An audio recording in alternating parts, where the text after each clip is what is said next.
नमस्कार। आज कक्षा 8 का एक पाठ है पंच तत्वों की कहानी। आज हम उस पर चर्चा करेंगे, व्याख्या और प्रश्नोत्तर। पंच तत्वों की कहानी यानी कि वो 5 तत्व जिनसे हमारे शरीर का निर्माण हुआ है। क्षिति जल पावक गगन समीरा, पंच रचित यह अधम शरीरा। तुलसीदास जी ने रामचरितमानस लिखा है और रामचरितमानस के किष्किंधा कांड में ये पंक्तियां दी हुई हैं, जिसका मतलब है कि पृथ्वी, जल, अग्नि, वायु और आकाश, ये 5 तत्वों से मिलकर हमारे शरीर की रचना हुई है।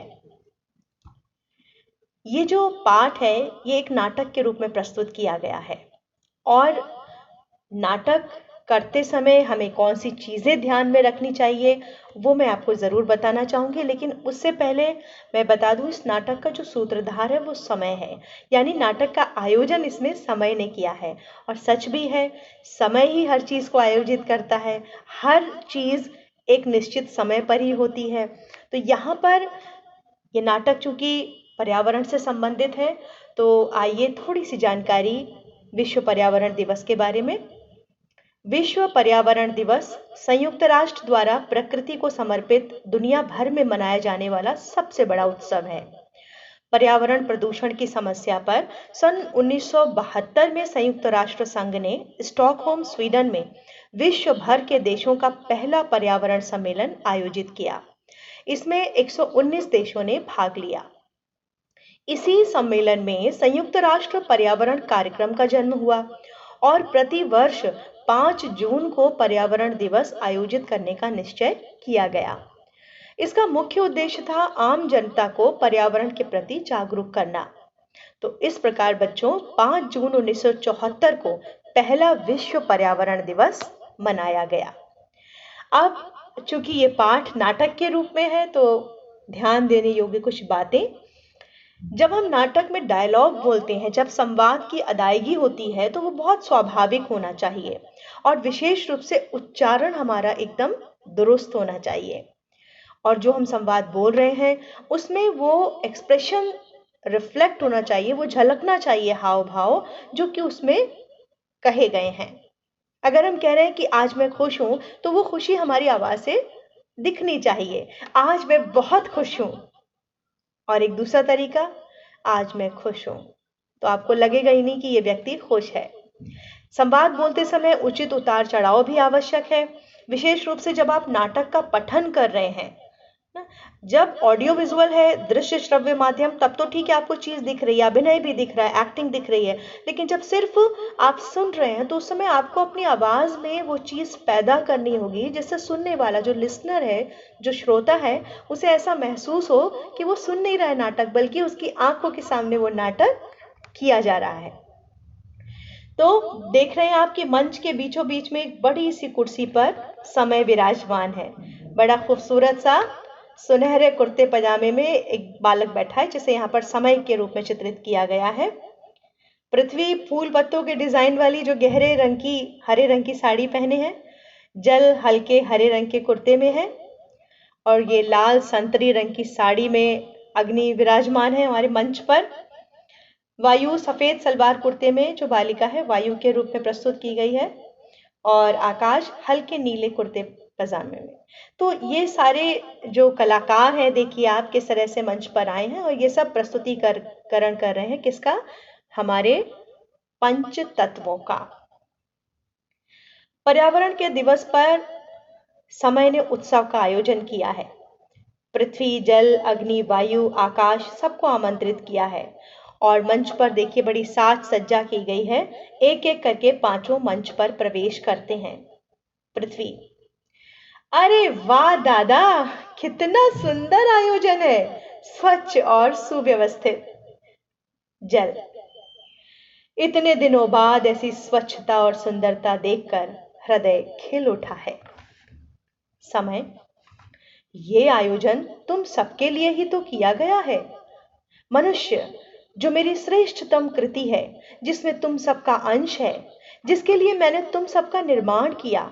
वो तुम्हारा महत्व समझे, यही मैं चाहता हूं। आकाश, ये सब देखकर हमें अपने आरंभ के दिन याद आ गए, है ना पृथ्वी? देखिए ना, कितनी दुर्बल और तेजहीन हो गई हूं मैं। अपने उद्भव काल में जब मैं सूर्य से अलग हुई थी, तब मैं एक जलते हुए वाष्पपुंज के रूप में थी और उसी के समान तेजवान थी। जल, हाँ हाँ पृथ्वी, तुम्हारे ताप से मेरा भी जन्म हुआ। सूर्य से अलग होकर तुम्हारे ठंडे होने की प्रक्रिया में बनी भाप बादलों के रूप में वायुमंडल में आच्छादित हो गई। ये बादल मेरे रूप में बरसते तो थे, लेकिन तुम तो तब इतनी हठी थी कि मुझे ठहरने ही नहीं देती थी। मैं बेचारा तुम्हारी गर्मी से भाप बनकर फिर से वायुमंडल में पहुंच जाता था। आकाश, हाँ जल, तुम्हारे अथक प्रयास की मैं सराहना करता हूँ और ये भी जानता हूँ कि वायुमंडल में भी तुम्हारा मन नहीं लगता था। तुम कुछ दिनों में फिर घनघोर वर्षा के रूप में पृथ्वी पर आ जाते थे। करोड़ों वर्षों तक यही प्रक्रिया तो चलती रही थी, क्यों पृथ्वी? मैं सही कह रहा हूं ना? जी हाँ, लेकिन मैं क्या करती? सूर्य से अलग होकर मेरे ताप में बस इतनी ही कमी आई थी कि मेरी ऊपरी सतह पर कठोर पपड़ी सी जम पाई। मेरा भीतरी भाग जैसे जैसे ठंडा होकर सिकुड़ता गया, वैसे वैसे मेरी ऊपरी सतह में भी सिकुड़ने आने लगी और इन्हीं सिकुड़नों ने पहाड़ों और घाटियों का रूप ले लिया। लेकिन तब भी मेरा धरातल तप रहा था, क्योंकि अग्नि मेरे गर्भ में ज्वालामुखी के रूप में विद्यमान थी। ये ज्वालामुखी फूटते रहते थे, जिससे निरंतर भूकंप आते थे और लावे के रूप में अग्नि बाहर निकलती थी। समय, हाँ पृथ्वी, लेकिन तुम्हें जल का आभार मानना चाहिए, जिसने तुम्हें शीतल करने के प्रयासों में कोई कमी नहीं आने दी। घनघोर वर्षा के रूप में जल ने तुम्हें इतना ठंडा कर दिया कि वो तुम्हारे धरातल पर ठहरने लगा और समुद्रों के रूप में एकत्र हो गया। जीवों की उत्पत्ति भी तभी संभव हो पाई। जल, ये बात सही है कि मैं ही पृथ्वी पर जीवन की उत्पत्ति का आधार बना, लेकिन ये कार्य अग्नि और वायु की मदद के बिना संभव नहीं था। पृथ्वी, वो कैसे? अग्नि, हुआ ये कि अनवरत मूसलाधार वर्षा के बाद जब पृथ्वी पर छाए बादल छटे, तब सूर्य की किरणों के रूप में मैं पृथ्वी पर पहुंची और जीवों के उत्पन्न होने की प्रक्रिया शुरू हुई। लेकिन तब तक पृथ्वी पर कोई वनस्पति नहीं थी, केवल ज्वालामुखी थे। इसलिए जीव उत्पत्ति सबसे पहले समुद्रों में हुई। जल, अरे वायु, कितना खाओगी? कुछ बोलो भी। वायु, मैं तो वायुमंडल से लेकर पृथ्वी के चतुर्दिक कई 100 मीलों तक फैली हूं। मुझ में कई गैसों का मिश्रण है। जीवन के आरंभ के शुरुआती दिनों में मुझ में कार्बन डाइऑक्साइड रूप की अधिकता थी, जिसकी कुछ मात्रा चट्टानों में कार्बोनेट के रूप में जम गई और कुछ समुद्रों में सोख ली गई। पृथ्वी, हाँ, कार्बन डाइऑक्साइड के बारे में एक महत्वपूर्ण बात यह है कि ये मेरी सतह के तापमान को ग्रीन हाउस प्रभाव द्वारा 35 डिग्री सेंटीग्रेड तक बनाए रखती है, वरना ये 21 डिग्री से 14 डिग्री होता। यानी कार्बन डाइऑक्साइड की कमी होने पर समुद्र जम जाते और फिर जीवन की कोई संभावना नहीं होती। वायु, बिल्कुल ठीक, लेकिन जीवों और वनस्पतियों की व्युत्पत्ति के लिए मेरे ऑक्सीजन रूप की ही आवश्यकता थी। पृथ्वी, इसके लिए तो मुझे तुम्हें धन्यवाद देना चाहिए वायु। अगर तुम ना होती तो मुझ पर उत्पन्न जीव और वनस्पतियां जीवित ही नहीं रह पाते। वायु, वो तो है ही, मैं हूं ही लाजवाब। समय, हाँ, मुझे आज भी याद है जब जीवन के अंकुर पनप रहे थे, तब रासायनिक प्रक्रियाओं के चलते क्लोरोफिल नामक एक हरा पदार्थ पैदा हुआ और इस हरे पदार्थ में एक विशेष गुण ये था कि यह सूर्य के प्रकाश की उपस्थिति में जल की सहायता से कार्बन डाइऑक्साइड को ऑक्सीजन में बदल देता था। यह जीवन के लिए एक आवश्यक तत्व बन गया। ये ही हरे रंग वाले एक कोशीय जीव पौधों के रूप में विकसित हुए और संसार में वनस्पति के विकास का कारण बने। धीरे धीरे तुम्हारा दामन जीव जंतुओं और वनस्पतियों से पूरी तरह से भर गया। तभी तो ये पौधे इतना इतराते हैं। पृथ्वी: दादा, प्रारंभ में सब कुछ कितना सुंदर था, मैं कितनी हरी भरी थी, चारों ओर जंगल ही जंगल। अब देखिए कितनी रंगहीन हो गई हूं, कितना रंगहीन हो गया है मेरा आंचल। समय: इस विकास की सबसे विकसित कड़ी मनुष्य ही था। वो पहले अन्य जीवों की तरह अपनी आवश्यकताओं की पूर्ति के लिए जंगलों पर निर्भर था, लेकिन अपनी कुशाग्र बुद्धि से उसने पहले तो अपने आप को अन्य प्राणियों से अलग कर लिया और अब भौतिक सुखों को प्राप्त करने के लिए मेरे द्वारा उपहार स्वरूप दी गई प्रकृति को ही नष्ट कर रहा है। जल: मनुष्य प्रगति के चकाचौंध में इतना अंधा हो गया है कि उसने हम पांचों तत्वों की उपयोगिता को अनदेखा कर दिया। पृथ्वी पर उपलब्ध मेरा 97% भाग खारा जल है, जो महासागरों और सागरों में पाया जाता है, और पेय स्वरूप तो बहुत ही कम है, जिसमें से 2.4% रूप बर्फ और शेष 0.6% हिस्सा नदियों, झीलों और तालाबों में पाया जाता है। फिर भी मनुष्य मेरी शुद्धता, स्वच्छता और संरक्षण के लिए सजग नहीं है। यदि मैं समाप्त हो गया तो संपूर्ण जीव जगत समाप्त हो जाएगा। इस खतरे से वो बेखबर है। वायु: मेरी स्थिति भी तो यही है दादा। सब जानते हैं कि यदि मैं बहना बंद कर दूं या दूषित हो जाऊं तो मनुष्य, वनस्पति, जानवर कोई नहीं बचेगा। लेकिन मनुष्य को इसकी परवाह कहां। अत्याधुनिक उपकरणों से निकली गैसें और कारखानों से निकला जहरीला धुआं मुझे दिन भर सांस की बीमारियों का कारण बना रहे हैं।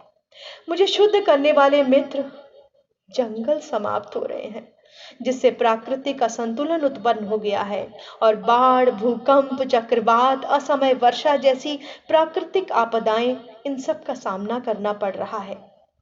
आकाश: वायु का कहना एकदम सही है।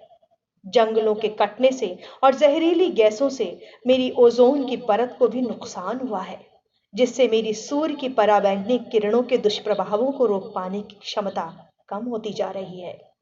अग्नि: मेरी खोज तो मानव सभ्यता के विकास का एक महत्वपूर्ण अध्याय मानी जाती है, लेकिन प्रगति के अंधानुकरण का परिणाम ग्लोबल वार्मिंग के रूप में सामने आया है। अब मेरा ताप मनुष्य के लिए असह्य होता जा रहा है। समय: आप सबका चिंतित होना स्वाभाविक है। मनुष्य और प्रकृति आप पांचों से ही मिलकर बने हैं। सभी एक दूसरे पर निर्भर हैं। पृथ्वी पर अधिकांश हिस्सा जल का है। मनुष्य के शरीर में भी ज्यादातर जल ही है। जल वायु तत्व को बनाता है, वायु वनस्पति से आती है, पौधे हमें ऑक्सीजन देते हैं, वायु अग्नि तत्व को बनाती है, अग्नि से जल के बाद जो बचता है वो पृथ्वी तत्व है। पृथ्वी के चारों ओर आकाश का आवरण है। आकाश में बादलों से जल बरसता है और ये जल तत्वों को बनाता है। इस प्रकार जीवों की उत्पत्ति का चक्र चलता है।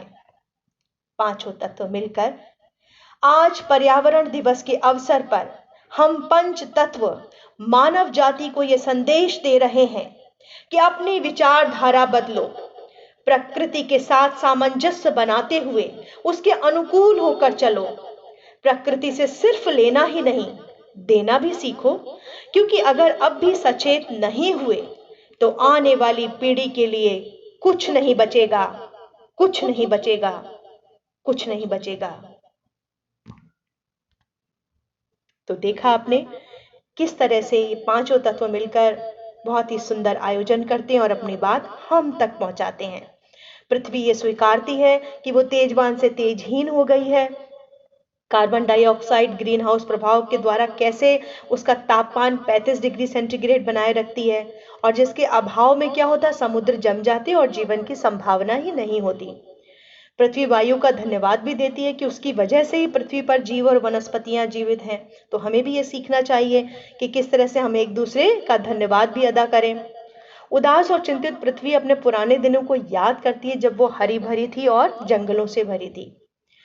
जल हमको बताता है कि पृथ्वी के ताप से उसका जन्म किस प्रकार हुआ। सूर्य से अलग होकर जब पृथ्वी ठंडी हुई तो उस प्रक्रिया में बनी भाप बादलों के रूप में वायुमंडल में छा गई, और वही बादल के रूप में जब बरसी तो पृथ्वी पर जल का अस्तित्व हुआ। जल ये स्वीकारता है कि वो पृथ्वी पर जीवन की उत्पत्ति का आधार है, लेकिन अग्नि और वायु का धन्यवाद करना नहीं भूलता, क्योंकि उनके बिना वो अपना कार्य नहीं कर पाता। जल इस बात पर चिंता प्रकट करता है कि मनुष्य प्रगति की भागदौड़ में उसकी उपयोगिता को अनदेखा कर रहा है। अग्नि ये बताती है कि जब लगातार वर्षा के बाद पृथ्वी पर बादल छटे, तब सूर्य की किरणों के रूप में पृथ्वी पर पहुंचकर उसने जीवों के उत्पन्न होने की क्रिया शुरू की। उससे पूर्व पृथ्वी पर कोई वनस्पति नहीं थी, केवल ज्वालामुखी थे। इसलिए जीव उत्पत्ति सबसे पहले कहां हुई? समुद्र में। अग्नि ये भी मानती है कि उसकी खोज मानव सभ्यता के विकास का अत्यंत महत्वपूर्ण अध्याय है, किंतु प्रगति की अंधी दौड़ ग्लोबल वार्मिंग के रूप में सामने आई है, और अब अग्नि का ताप मनुष्य के लिए सहना मुश्किल होता जा रहा है। वायु अपना परिचय देते हुए बताती है कि उसके अंदर कई गैसों का मिश्रण है। आरंभ में उसमें कार्बन डाइऑक्साइड की अधिकता थी, जिसकी कुछ मात्रा चट्टानों में कार्बोनेट के रूप में जम गई और कुछ समुद्रों में सोख ली गई। जीवों और वनस्पतियों के जन्म के लिए वायु के ऑक्सीजन रूप की आवश्यकता का महत्व बताते हुए वायु वातावरण में फैलने वाले जहरीले पदार्थ पर चिंता प्रकट करती है। आकाश जल के प्रयास की सराहना करता है कि बिना थके हुए लगातार समुद्र से आकाश और फिर बारिश के रूप में पृथ्वी पर आ जाता है। आकाश वायु का समर्थन करते हुए कहता है कि जंगलों के कटने से और जहरीली गैसों से उसकी ओजोन की परत को नुकसान हो रहा है, इसीलिए पराबैंगनी किरणों से होने वाले बुरे परिणामों को वो रोक नहीं पा रहा। समय का किरदार जो इस नाटक में है वो है सूत्रधार का, वो आयोजक है, और इसका आयोजन वो इसीलिए करता है कि मनुष्य को पंच तत्व का महत्व समझ में आए। दरअसल समय का जो पात्र है वो बहुत ही समझदार और परिपक्व दिखाया गया है। एक बड़े बुजुर्ग की तरह सलाह मशवरा देता है, लोगों को सही राह देता है, और आपस में सामंजस्य बिठाते हुए संबंधों की मधुरता को भी कायम रखता है। साथ ही साथ हर पात्र को उसकी विशेषताएं बताते हुए उसे गर्व की अनुभूति कराना समय की बहुत बड़ी खूबी है। समय पृथ्वी को बताता है कि जल के कारण पृथ्वी शीतल हुई और तभी जीवों की उत्पत्ति संभव हो पाई। समय गहरे चिंतन में डूबकर कहता है कि मनुष्य ने अपने भौतिक सुखों के लिए मेरे द्वारा उपहार दी गई प्रकृति को ही नष्ट करना आरंभ कर दिया। समय पांचों तत्वों को बताता है कि मनुष्य और प्रकृति उनसे ही मिलकर बने हैं, सब एक दूसरे पर निर्भर हैं, और इसी प्रकार जीवन में उत्पत्ति का चक्र चलता रहता है।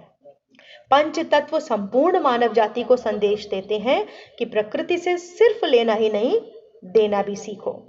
तो आइए हाथ बढ़ाएं, धरा को फिर से स्वर्ग बनाएं, करें पंच तत्वों की बातें आत्मसात, तभी होगा धरा पर सुप्रभात। धरा पर सुप्रभात होने ही वाला है, क्योंकि हम और आप मिलकर काम करने वाले हैं। और अब बारी है आपके प्रिय प्रश्नोत्तरों की। प्रश्न है, समय ने पर्यावरण दिवस का आयोजन क्यों किया? तो उत्तर है, जीवन के लिए आवश्यक पंच तत्व पृथ्वी, जल, अग्नि, वायु और आकाश का महत्व बताने के लिए समय ने पर्यावरण दिवस का आयोजन किया। पृथ्वी अपनी आरंभिक अवस्था में कैसी थी? तो पृथ्वी अपनी आरंभिक अवस्था में जलते हुए भाप के गोले के समान थी और सूर्य के समान तेजवान भी थी। कार्बन डाइऑक्साइड के बारे में पृथ्वी ने कौन सी महत्वपूर्ण बात बताई? तो कार्बन डाइऑक्साइड के बारे में पृथ्वी ने यह महत्वपूर्ण बात बताई कि कार्बन डाइऑक्साइड पृथ्वी के तापमान को ग्रीन हाउस इफेक्ट इसके द्वारा 35 डिग्री सेंटीग्रेड तक बनाए रखती है, वरना यह 21 डिग्री से 14 डिग्री होता। यानी कार्बन डाइऑक्साइड के अभाव में समुद्र क्या होते? बर्फ की तरह जम जाते और जीवन की कोई संभावना नहीं होती। वायु ने अपने दूषित होने के क्या क्या कारण गिनाए? तो वायु ने अपने दूषित होने के निम्नलिखित कारण बताए, जैसे उसने कहा कि जो अति आधुनिक उपकरण है उनसे कुछ गैसें निकलती हैं, कारखानों से जहरीला धुआं निकलता है, जंगल लगातार समाप्त होते जा रहे हैं और जिनकी वजह से बाढ़, भूकंप, चक्रवात और असमय की वर्षा, इन सारी चीजों का हमें सामना करना पड़ रहा है। जल ने अपने जन्म की क्या कहानी सुनाई? जल ने अपने जन्म की कहानी ये बताई कि पृथ्वी के ताप से जल का जन्म हुआ, क्योंकि जब सूर्य से अलग होकर पृथ्वी ठंडी हुई तो इस प्रक्रिया में बनी भाप बादलों के रूप में वायुमंडल में छा गई और ये बादल ही जल के रूप में बरसे। पृथ्वी पर पहाड़ और घाटियां कैसे बने? सूर्य से अलग होकर पृथ्वी के ताप में जो कमी आई, उसकी वजह से पृथ्वी की सतह पर कठोर पपड़ी आ गई और पृथ्वी का भीतरी भाग जैसे जैसे ठंडा होकर सिकुड़ता गया, वैसे वैसे उसकी ऊपरी सतह पर भी सिकुड़नें आने लगी। इन्हीं सिकुड़नों ने ही पहाड़ों और घाटियों का रूप ले लिया। पृथ्वी का दामन जीव जंतुओं और वनस्पतियों से कैसे भर गया? जब जीवन के अंकुर पनप रहे थे, तब एक विशेष पदार्थ क्लोरोफिल पैदा हुआ, जो सूर्य के प्रकाश की उपस्थिति में जल की सहायता से कार्बन डाइऑक्साइड को ऑक्सीजन में बदल देता था। इसी से हरे रंग वाले एक कोशीय जीव विकसित हुए और धीरे धीरे पृथ्वी का दामन जीव जंतुओं और वनस्पतियों से भर गया। जीवों की उत्पत्ति में जल के अलावा और किस किस का योगदान था और कैसे? जीवों की उत्पत्ति जल के अलावा अग्नि और वायु का भी महत्वपूर्ण योगदान था, क्योंकि लगातार तेज वर्षा के बाद जब पृथ्वी पर छाए हुए बादल छटे, तब सूर्य की किरणों के रूप में अग्नि पृथ्वी पर पहुंची और जीवों के उत्पन्न होने की क्रिया शुरू हुई।